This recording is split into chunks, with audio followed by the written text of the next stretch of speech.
ശരി, ആന്റണിയും വിവരങ്ങളുമായി ചേരുകയാണ്. ആന്റണി, സമാധാനപരമായി തന്നെ വോട്ടിംഗ് പുരോഗമിക്കുകയാണോ? ഇപ്പോൾ പ്രമുഖ നേതാക്കൾ ആരൊക്കെ വോട്ട് ചെയ്ത് കഴിഞ്ഞു? എന്താണ് ഇപ്പോൾ പാർട്ടികൾ, മുന്നണികൾ മുന്നോട്ട് വയ്ക്കുന്ന ഒരു ആത്മവിശ്വാസം എന്താണ്? ഫിജി, രാവിലെ മുതൽ തന്നെ പോളിംഗ് ബൂത്തുകളിലേക്ക് നല്ല ആളുകൾ വോട്ട് ചെയ്യാൻ എത്തുന്നുണ്ട്. അവസാനത്തെ കണക്കുകൾ, ഔദ്യോഗിക കണക്കുകൾ പ്രകാരം ഏതാണ്ട് 20.94%.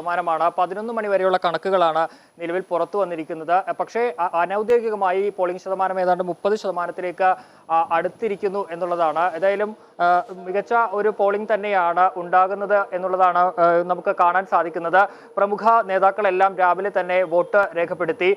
രാവിലെ മുൻ മുഖ്യമന്ത്രി, കോൺഗ്രസിന്റെ മുൻ മുഖ്യമന്ത്രി സിദ്ധരാമന ഹുഡി എന്ന സ്ഥലത്തെത്തി അദ്ദേഹത്തിന്റെ വോട്ട് രേഖപ്പെടുത്തി. അദ്ദേഹം പറഞ്ഞത് കോൺഗ്രസ് അധികാരത്തിലേക്ക് തിരിച്ചു വരും, 60% വോട്ടുകൾ കോൺഗ്രസ് നേടും, അതുപോലെ തന്നെ താൻ ഈ തെരഞ്ഞെടുപ്പ് തന്റെ അവസാന തെരഞ്ഞെടുപ്പാണ് എന്നുള്ളതാണ്. കോൺഗ്രസ് സർക്കാർ ഉണ്ടാക്കും, പക്ഷേ ഇത് തന്റെ അവസാന തെരഞ്ഞെടുപ്പ് ആയിരിക്കും എന്നുള്ളൊരു കാര്യവും കൂടി സിദ്ധരാമയ്യ പറഞ്ഞിട്ടുണ്ട്.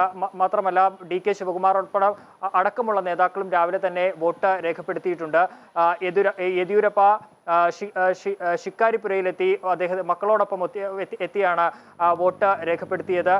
അദ്ദേഹത്തിന്റെ മകനാണ് ശിക്കാരിപുരയിലെ സ്ഥാനാർത്ഥിയായി മത്സരിക്കുന്നത്. അദ്ദേഹം രാവിലെ തന്നെ എത്തി വോട്ട് രേഖപ്പെടുത്തിയിട്ടുണ്ട്. അദ്ദേഹം പറഞ്ഞത് BJP തിരിച്ച് അധികാര തുടർച്ച BJPക്ക് കർണാടകയിൽ ഉണ്ടാകുമെന്നുള്ളൊരു കാര്യം തന്നെയാണ്. പ്രതിപക്ഷത്തിന്റെ ഈ വാദങ്ങൾ അല്ലെങ്കിൽ പ്രതിപക്ഷത്തിന്റെ ആ സ്വപ്നം നടക്കില്ല എന്നുള്ളൊരു കാര്യമാണ് യെദ്യൂരപ്പ പറഞ്ഞത്. മറ്റൊരു കാര്യം, ഈ BJP വിട്ട കോൺഗ്രസിലേക്ക് എത്തിയ ജഗദീഷ് ഷട്ടാറാണ്. അദ്ദേഹം ഹുബ്ലി ധാർവാഡ് മണ്ഡലത്തിൽ പോളിംഗ് ബൂത്തിലെത്തി വോട്ട് രേഖപ്പെടുത്തി. ഇവിടെ മത്സരം നടക്കുന്നത് BJPയും കോൺഗ്രസും തമ്മിലാണ്.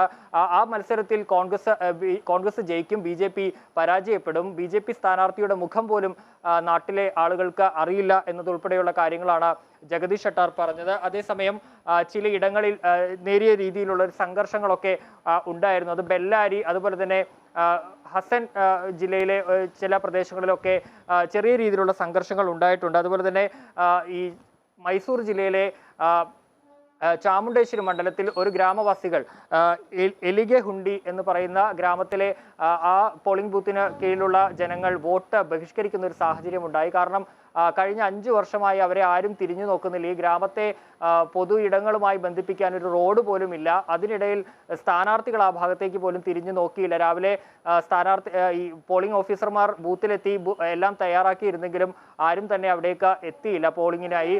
അത്തരത്തിൽ പോളിംഗ് ബഹിഷ്കരിക്കുന്ന സാഹചര്യവും ചിലയിടങ്ങളിൽ ഉണ്ടായതൊഴിച്ചാൽ സംഘർഷങ്ങളോ അല്ലെങ്കിൽ ചെറിയ രീതിയിലുള്ള വാക്കുവാദങ്ങളോ അല്ലെങ്കിൽ ഏറ്റുമുട്ടലുകളോ ഉണ്ടായതൊഴിച്ചാൽ മറ്റു രീതിയിലുള്ള പ്രശ്നങ്ങളൊന്നും വലിയ രീതിയിൽ രേഖപ്പെടുത്തിയിട്ടില്ല. അതുപോലെ 2 പേർ ഇതുമായി ഈ പോളിംഗിനിടയിൽ മരിച്ചിട്ടുണ്ട്. അവർ ഒന്ന് ഹസൻ